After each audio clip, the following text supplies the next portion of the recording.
siempre, buenas tardes. Ya siempre es un placer estar aquí y poder compartir de la palabra de Dios con ustedes. Aleluya. Es un placer. De tal palo, tal astilla. De tal palo, tal astilla. Yo creo que es un refrán que todos hemos escuchado, que indica cuando una persona es muy parecida a su padre. De tal palo, tal astilla. Algo que es totalmente normal, que un hijo se parezca a su padre, y que nos habla de una realidad totalmente evidente, ¿no? Que los hijos son el reflejo de los padres. Es cuando decimos de un niño, es calcado su madre, o a un hijo es la imagen viva de su padre. Una vez un profesor me dijo lo siguiente: cuando hay niños desordenados, típicos niños desordenados, flojos, revoltosos, que cuando el profesor le llama la atención no obedece, es sin respeto, por última instancia, ¿qué es lo que hace el profesor? Manda a llamar al apoderado, ¿no? Manda a llamar al apoderado. Y cuando un profesor me dijo, y cuando tú ves al padre entrar, cuando tú conversas con el padre, inmediatamente te das cuenta dónde está el problema. El papá. Esto no falla. Hijos educados vienen de padres educados. Padres irrespetuosos crían a hijos irrespetuosos. Obviamente no es una ley al 100%, siempre va a haber excepciones, pero en la mayoría de los casos es así. Los hijos son el reflejo de los padres. Hermanos, en la predicación anterior aprendimos cómo fuimos creados a la imagen y semejanza de Dios, ¿no? Vimos Génesis 1 del 26 al 27. Vimos cómo estas dos palabras en hebreo, Etzelem, imagen, y Demut, semejanza, nos hablan de ser representantes de Dios en la tierra, para relacionarnos con Él y cuidar su creación. Fuimos creados con un propósito, fuimos creados con una intención, y bajo ese propósito y esa intención, Dios nos creó de una forma especial, a imagen y semejanza. Sin embargo, también vimos, como decía nuestro hermano Brian, también que el pecado deterioró esta imagen y necesitamos la obra de Cristo y la regeneración del Espíritu Santo para ser restaurado día tras día. Y eso implica una responsabilidad de nosotros, de dejarnos ser moldeados por el Espíritu Santo. Bueno, hoy quiero que avancemos en esta reflexión observando que así como Adán fue hecho a la imagen de Dios, su hijo Set nació a la imagen de Adán. Vamos a ver Génesis 5:3. Desde los primeros capítulos de la Biblia vemos que el ser humano no solo recibe la imagen de Dios, sino que también transmite su propia imagen con sus virtudes y por supuesto sus caídas a la siguiente generación. Hermanos, tenemos que ser plenamente conscientes de esto, con el fin de ser padres responsables en la crianza de los niños. Los avances científicos han reafirmado esta realidad con la genética,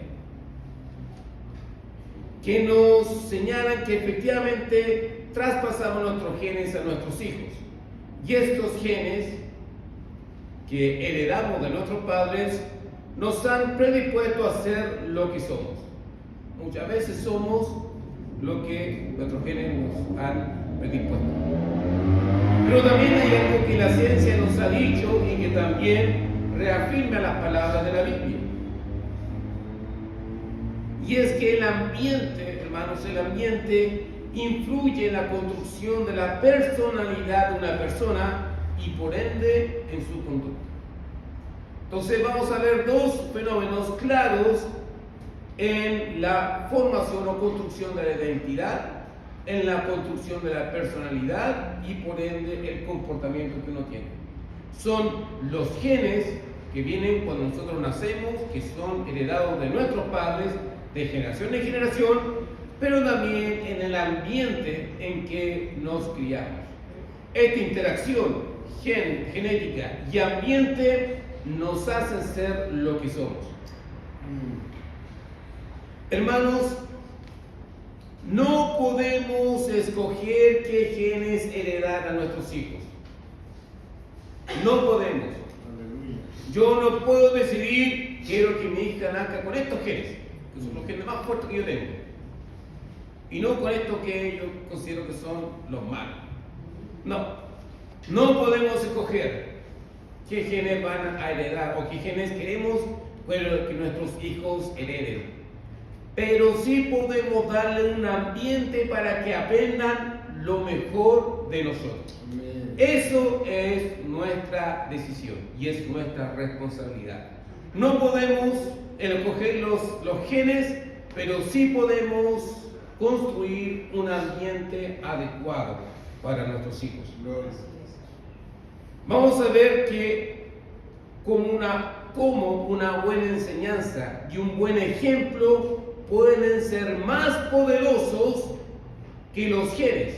Y para que esto sea así, es la responsabilidad de cada uno de nosotros.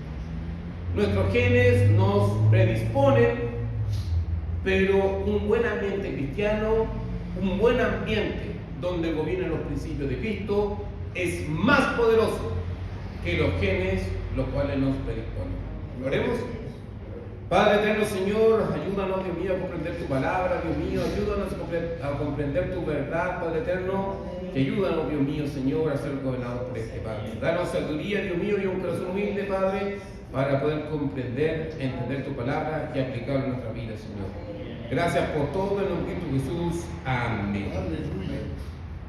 Bueno, acompáñenme a Génesis 5:3.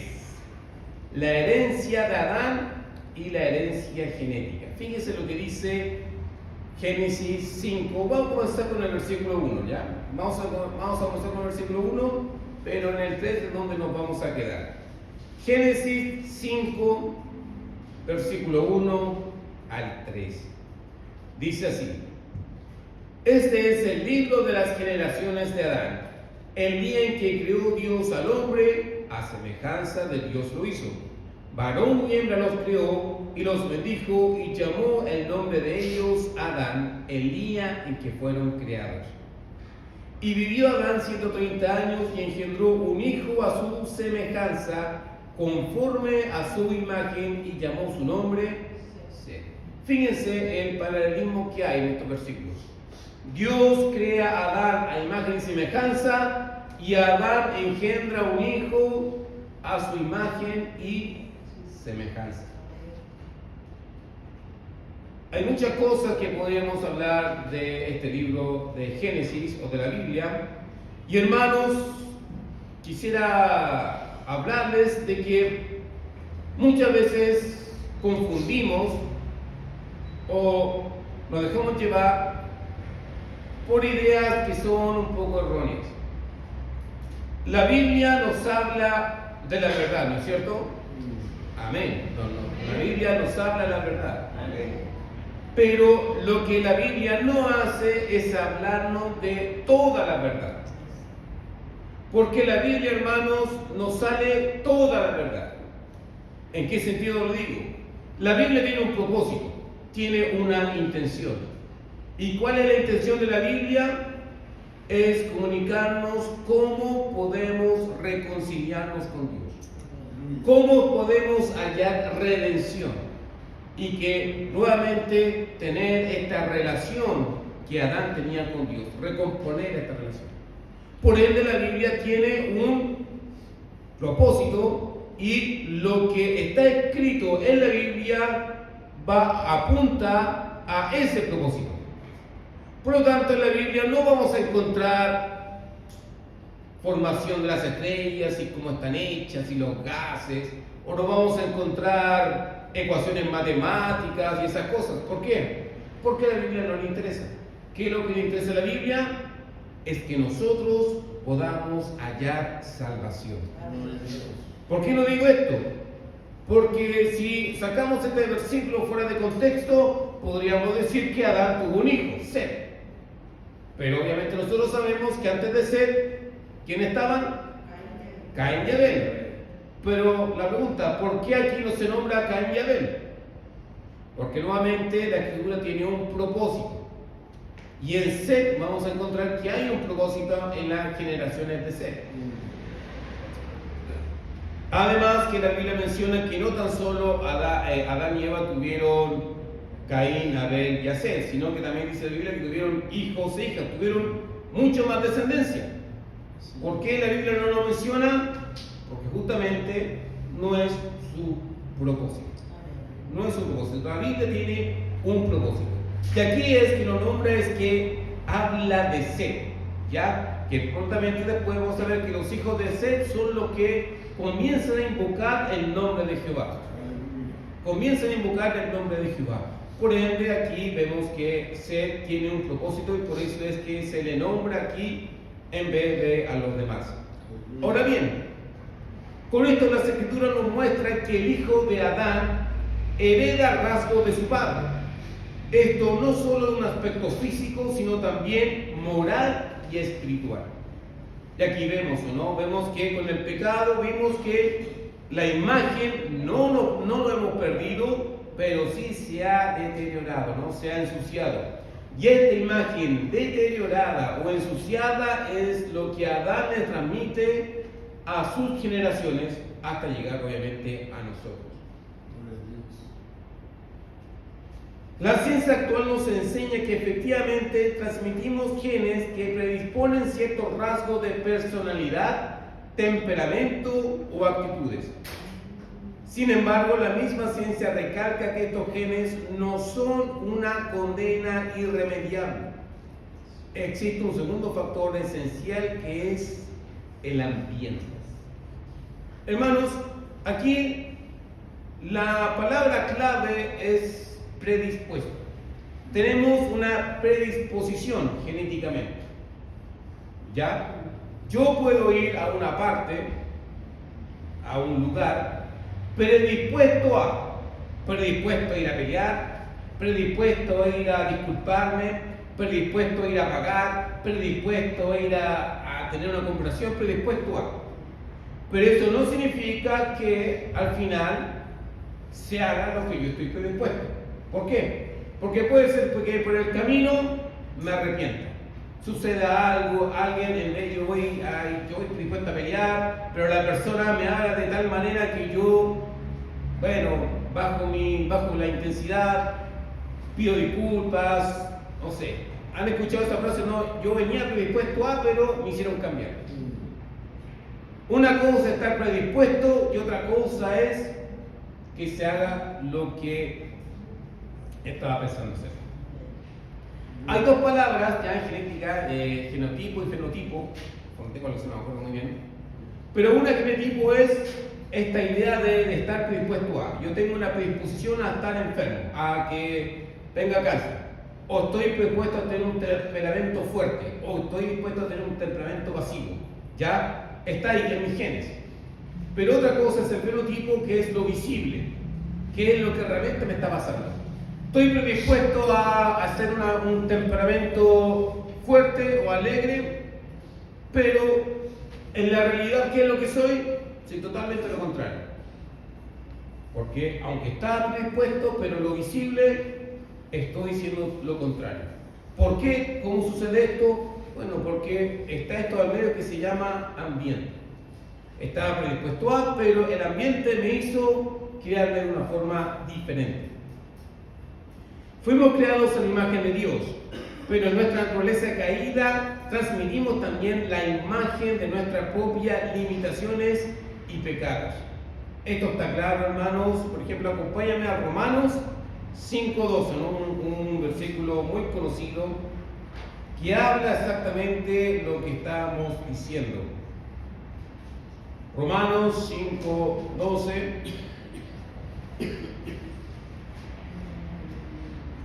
Vamos a leer 5:12 al 14, Romanos 5:12 al 14, que dice lo siguiente, ¿no? Romanos 5:12 al 14 dice: por tanto, como el pecado entró en el mundo por un hombre y por el pecado la muerte, así la muerte pasó a todos los hombres por cuanto todos pecaron. Pues ante la ley había pecado en el mundo, pero donde no hay ley no se inculpa el pecado. No obstante, reinó la muerte desde Adán hasta Moisés, aun en los que no pecaron a la manera de la transgresión de Adán, el cual es figura del que había que venir.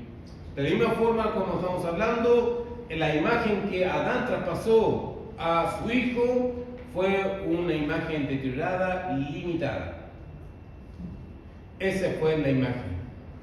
De la misma forma, cada uno de nosotros puede traspasar a sus hijos tanto sus fortalezas como también sus limitaciones, hermanos. Y esto, como ya lo hemos dicho, no lo podemos escoger. No lo podemos escoger. Podemos transmitir nuestras fortalezas y también transmitir nuestras limitaciones. Una madre que en el parto sufrió mucha depresión, es probable que el hijo salga una persona predispuesta a la depresión. Eso está dicho, ¿no?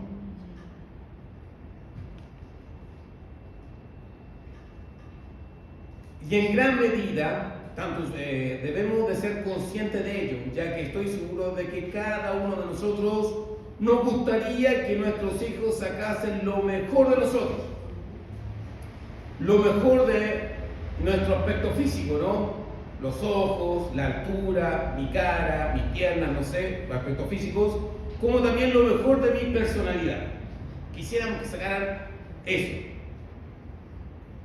ya que estoy seguro de que cada uno de nosotros nos gustaría traspasar todo esto, como también lo mejor de la personalidad, pero lamentablemente las cosas no son así. Nuestros hijos puedan sacar mejor como también lo peor de nosotros. Así como no podemos cambiar el ADN que heredamos, tampoco podemos impedir que nuestros hijos reciban cierta predisposición genética. Pero, ¿qué es lo que podemos hacer? Como ya hemos dicho, podemos asegurarnos de crear las mejores condiciones posibles para que esa predisposición negativa no se desarrolle y al contrario estimular las virtudes que reflejen la imagen de Dios. Hermanos, por mi parte, por ejemplo, ustedes saben muy bien, yo creo que se han dado cuenta, de que una de mis limitaciones son las relaciones sociales. No soy muy dado para las relaciones sociales. No soy muy dado con ello. Soy de un grupo, de pocos amigos, y eso me ha traído ciertas dificultades, tanto en la vida personal como también en la vida laboral. Generalmente, quienes son los que suben son los que generan redes sociales. De amistades en el trabajo son los que tienen más posibilidad de subir. Bueno, yo tengo esa limitación. Una de las cosas, hermanos, que yo rogué era que mi hija no saliera con eso, porque yo sabía lo que podría ocurrir o traerle problemas cuando ella esté grande, ¿no? Por ello, hermanos, yo estaba preocupado. Al parecer mi hija no nació con eso, ya de muchas amistades, hace amigos fáciles. Pero una de las cosas, hermanos, que hay que tener en cuenta es cuáles son nuestras limitaciones. Porque yo perfectamente identifiqué esta es mi limitación, y si en mi hija veo que está con eso, ¿qué es lo que voy a hacer? Obviamente, entregarle las herramientas para fortalecer y no tenga los mismos problemas que yo he tenido. De la misma forma, hermanos, cada uno de nosotros debe examinarse y ver qué limitaciones yo tengo en mi vida y ver a mi hijo si tiene esa limitación. De la misma manera, yo voy a preocuparme y decir, bueno, mi hija tiene esto, mi hija es de mucho temor, mi hija es muy tímida, y por lo tanto, ¿qué es lo que voy a hacer? Bueno, yo sé que mi timidez me llevó a tener ciertos problemas. Voy a hacer lo posible para fortalecer esa área. Hermanos, el ambiente, en la forma en que yo críe, en la forma, en las herramientas que yo le proporciono a mis hijos, pueden suavizar ya esta predisposición genética. Aunque tus hijos traigan algo de ti en tu ADN, el ambiente que creas a su alrededor es determinante. Una palabra clave, ya como lo he dicho, es esta idea de la predisposición. Esto también ocurre con nosotros. Genéticamente estamos predispuestos a tener una característica física, a tener una cierta personalidad, a estar propensos a tener ciertas enfermedades, pero aunque hay una gran posibilidad de que esto ocurra, el ambiente puede suavizar esta predisposición como también intensificarla. Ojo, yo a través del ambiente puedo intensificar una predisposición genética como también la puedo limitar o suavizar. Si un niño está genéticamente predispuesto a ser alto, ya viene hijos de padres altos y está en la genética predispuesto a ser alto, ya. Si por situaciones lamentables no recibe una alimentación adecuada, este no va a crecer tanto como está dispuesto genéticamente. Si no recibe la alimentación adecuada, está malnutrido, ¿qué es lo que va a ocurrir? Aunque los genes están ahí, este no va a crecer, no va a crecer. Lamentablemente el ambiente puede incidir fuertemente en la formación de una persona. Si un niño tiene cierta inclinación a ser introvertido o inseguro, un hogar amoroso y pacífico puede ayudarle a desarrollar confianza. Si tiende a la rebeldía, la corrección sabia y el ejemplo de padres firmes lo guiarán a una buena o una sana disciplina. Y eso, como ya hemos dicho, quizás genéticamente nosotros no tenemos elección, pero sí tenemos una elección. Es crear el ambiente correcto para nuestros hijos, crear un entorno cristiano. Nuestro llamado como padres creyentes es enseñar a nuestros hijos los principios del reino de Dios: la justicia, el amor, la paz, gozo, etc. Este es el ambiente donde el Espíritu Santo trabaja en sus corazones y los moldea para que la imagen de Dios sea cada vez más visible en sus vidas, a pesar de toda predisposición negativa. Nosotros no estamos con un chip, no estamos determinados. Podemos hacer algo, podemos hacer cosas, y un ambiente cristiano propicio en donde la palabra de Dios esté presente, ese niño, aunque tenga rebeldía, aunque tenga ira, aunque tenga varias cosas, ¿qué es lo que va a ocurrir? El hogar lo va a corregir. Y esas cosas negativas van a ser limitadas. Y si vemos a nuestros hijos predispuestos a, ¿qué es lo que tenemos que hacer? Obviamente intensificarlo. Un hogar cristiano, un hogar de amor, un lugar donde hay respeto, un hogar donde hay o no ese amor, ese niño va a crecer sano, aún con sus predisposiciones. Obviamente, hermanos, esto no siempre es así, siempre hay excepciones, ¿no? Hemos visto cómo niños vienen de familias totalmente desunidas, pero llegan a ser hombres de modelo. Bueno, no siempre ocurre, pero en la mayoría de los casos, esta es la ley.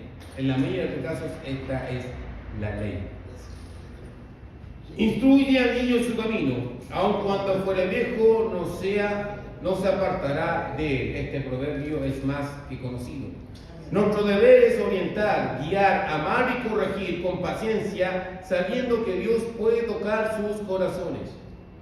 Aunque no podemos cambiar los genes de nuestros hijos, sí podemos reflejar la gracia y la santidad de Dios en nuestra manera de criar,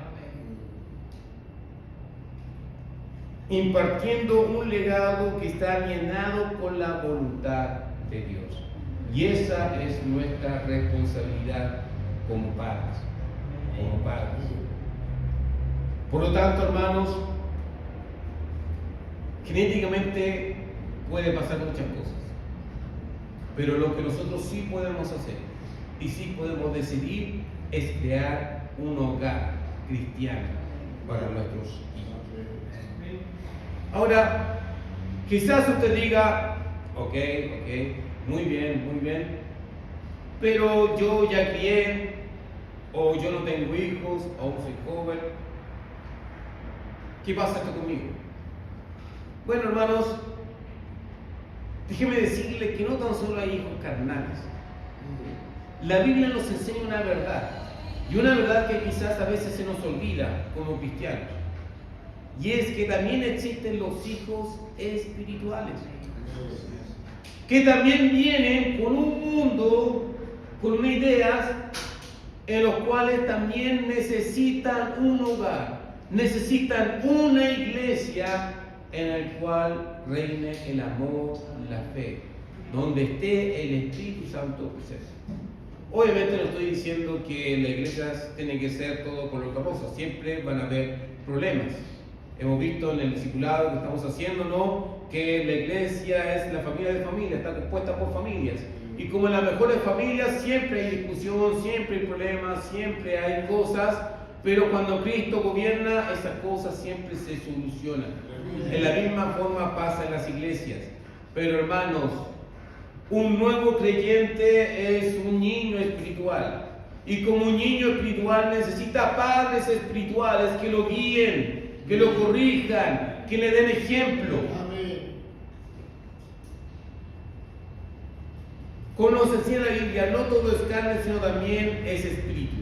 Y en este sentido, no tan solo hay hijos en la carne, sino también hijos en el espíritu. Por ejemplo, miremos a Pablo, por favor. Wilmer, por favor, ¿puedes buscar tú 1 Corintios 4:15?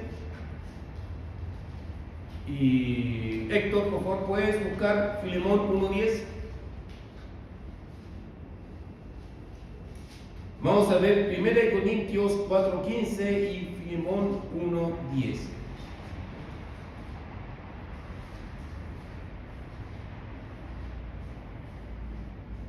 ¿Qué dice 1 Corintios 4:15? Dice, porque aunque tenéis 10.000 años en Cristo, no tendréis muchos padres, pues yo en Cristo Jesús os engendré por medio del Evangelio. Fíjense lo que dice Pablo a la iglesia de Tesalónica. Podrás tener muchos maestros, años, ¿no? Maestros, profesores, que te guíen, que te corrijan. Pero yo, dice Pablo, yo os engendré en el Espíritu, a través del Evangelio. ¿Qué es lo que está indicando Pablo? Pablo está reconociendo la responsabilidad que él tenía en frente a los nuevos creyentes. Él se hacía responsable, como un padre era responsable por su familia, él era responsable por ellos. Y él dice, no, yo estuve ahí, con ternura estuve. Ustedes son mis hijos y hay una preocupación de por medio. Fíjense lo que dice Filemón 1:10. Te ruego por mi hijo Onésimo, a quien engendré en mis prisiones.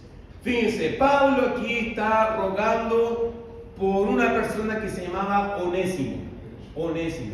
Onésimo, para los que no saben, Onésimo era un esclavo que se había escapado. Estando en Roma, en el contexto de Roma, un esclavo que se escapa recibe castigos que normalmente era la muerte por haberse escapado.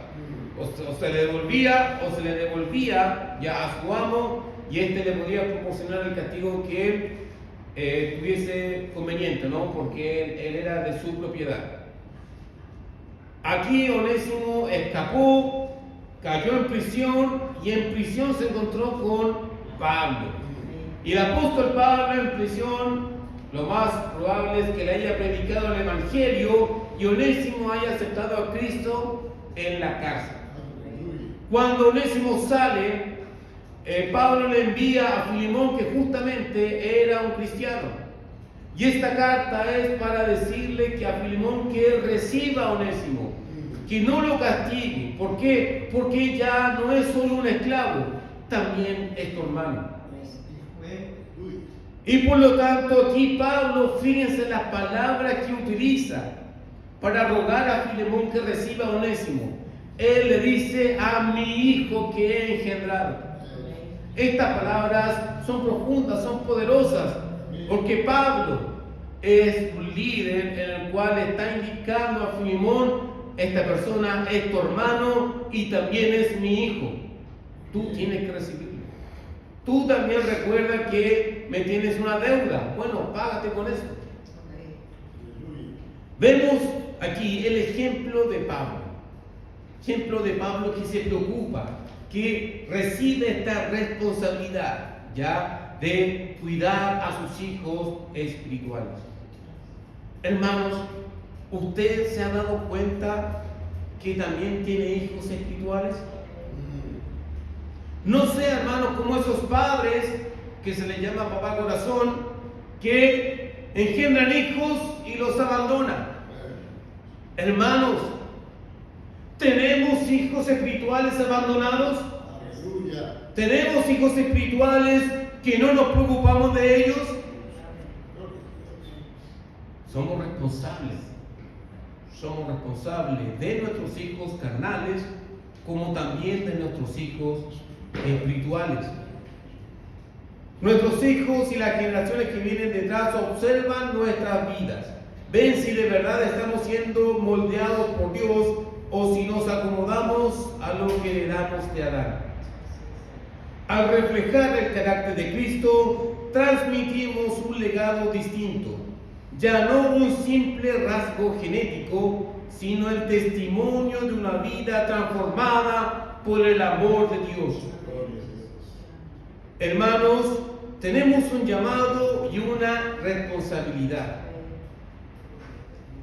Por un lado, sí transmitimos a nuestros hijos ciertos rasgos genéticos que pueden influir en su personalidad, pero por otro lado, Dios nos ha dado la capacidad y el deber de crear un ambiente cristiano, fundamentado en la palabra y guiado por el Espíritu, para que esta herencia genética no sea la única fuerza que moldee sus vidas. Al fin y al cabo, recordemos que fuimos creados a la imagen de Dios y aunque el pecado lo distorsionó en Cristo y por su Espíritu, esa imagen está siendo renovada día tras día. Aleluya. Cuando sembramos en nuestros hijos los principios divinos, ellos tienen la oportunidad de reflejar al Señor en su conducta, en sus decisiones y en su testimonio futuro.